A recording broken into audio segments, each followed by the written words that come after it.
Welcome everyone, the Bearded Wolverine here, your Michigan Wonder, and today I have a slightly different video for you. As you could probably tell through the thumbnail, we're going to be talking about Fault, and specifically how it has the potential to have its own Cinderella story.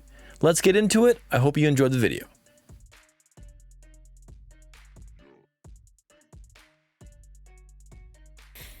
Alright, so I have all of my notes written on my phone, so I'm going to read them from there and go over and discuss to you why I think Fault has a very good chance of having its own Cinderella story.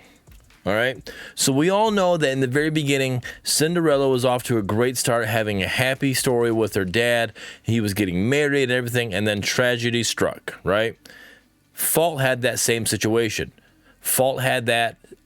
You were there coming out. The news about him was huge because we had silence from core. We didn't know what was going on. Predecessor was nose to the grindstone, and here we go. Good news for us para-refugees, right? We got something coming. We got more of these games coming out. Great news. Everybody got excited. Everybody was all about it. Fault launches its early access, and the day that it launches early access, the internet, half the internet goes down, right? Half the internet got DDoSed or whatever. Like, it just bad timing, all right? Had nothing to do with Fault, had nothing to do with SMS. It was just bad timing. Now, SMS did have some issues with the game. There was, it wasn't a smooth game, it wasn't the greatest game, right? But it was still fun for me. In my opinion, it was still scratching that Paragon itch. I still enjoyed it, but there was definitely things that had to happen, right? But there you go. That's how it ties in with Cinderella. Okay. Cinderella stays quiet.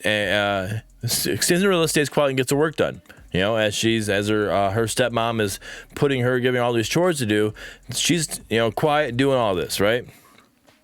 Fault stays quiet, keeps her nose pressed to the grindstone. We just recently had it. We went a month, no updates. We do these, and then when these big patches come out, it's huge. We had patch 14. We went the longest time with no patch. Patch 13. We're getting so many patches in between. Hadn't gotten a big patch, right? The reason is because they were putting something big out. They do these in these little sections, and it's huge. They put out great content. I always reference back to patch 13. That's the patch that brought Mangus back, right? Mangus wasn't having fun with the game. Patch 13 before, 13 prior, right? And that one brought Mangus back. That says a lot about the game and where it's going. 14 made it even better. 15 made it even better. 16 made it even better, right? And we just keep getting better. Optimization is getting better for sure. All right. Cinderella's stepsisters have money and don't mind reminding Cinderella of this, right? They know that they're rich. They like to, show her that they have everything and she doesn't, okay? Overprime and Predecessor have publicly announced their financial gain and while recreating their version of the Parazombie, all right, Parazombie. And it's not Predecessor and Overprime that are rubbing the noses in it. It's more of the fanboys of those games that are like trying to make the big deal about all the money. But nobody knows the money that Fault has, right? But either way, sticking to the Cinderella story, the other two, they have the money. Cinderella doesn't, right? So, Cinderella was friends with animals, and they tried making her look presentable and ready for the ball, but her stepsisters stopped that from happening by tearing up her dress. All right, you all remember that iconic scene where she came out with this nice dress that the birds and the rats, the mice, whatever, the mouses, the mices, all came out and helped her dress up and get her this nice little dress on. And then her stepsisters didn't want to go to the ball, so they ripped up everything and made it look so she couldn't go. All right. Fault has a loyal community that tries to tell others how well the game is, but some of the loyals to the other games tear down the good praise that is given to Fault, referencing the issue.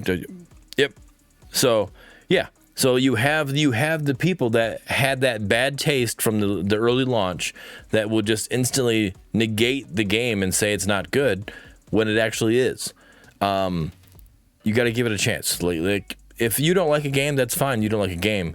But when somebody comes in and giving it good praise, there's no reason for you to bash it, right? You can say your 2 cents, but you say your 2 cents in a respectful manner. I don't know. It is what it is. I like all 3 games, and I can't wait to play all 3. Cinderella had a fairy godmother that helped her look presentable and ready for the ball. This is what Fault needs. This is where Fault is yet to finish that Cinderella story, right? Fault needs that marketing manager, which would be the fairy godmother. That marketing manager is going to help push them and get them over the edge and grow this player base and become rich with player base. And that's going to be huge, and that's what they need there, right? Nobody was expecting Cinderella to win over the prince, right? She showed up to the ball, and she ended up winning. Now, if Fault can get that marketing manager and be able to get a big enough player base to make it to the ball, then there's a chance that Fault could win over the prince. All right. So, the only thing stopping Fault from finishing the Cinderella story is the fairy godmother and marketing manager. That's my last point there. We're right there. Everything's lining up. If you just take a step back and look at it, everybody's got their favorites, and that's fine. This is not a video to change you who your favorite is. It's a video just to point out how things are looking on the Fault side, if you just take a step back and look at it, right? The other games are great games. Give them all a try. That's what I say to everybody here. You give them all a try, see what you like. They're all different games. Predecessor's a little slower. Fault's a little more faster paced, challenging, a little more challenging. Fault's Predecessor's a little more on the making it easier for you to learn side. And Overprime is just a completely different game when it comes to it. It's more of a brawler MOBA instead of just a MOBA. But all fun, had a blast playing all of them so far. But give it a try. Other than that, I hope you enjoyed the video. If you things you didn't like what I said or things you did like about what I said, go ahead and comment down below. And if you did like what I said, hit that like button and subscribe for more content like this. All right. Hope you enjoyed the video. Peace.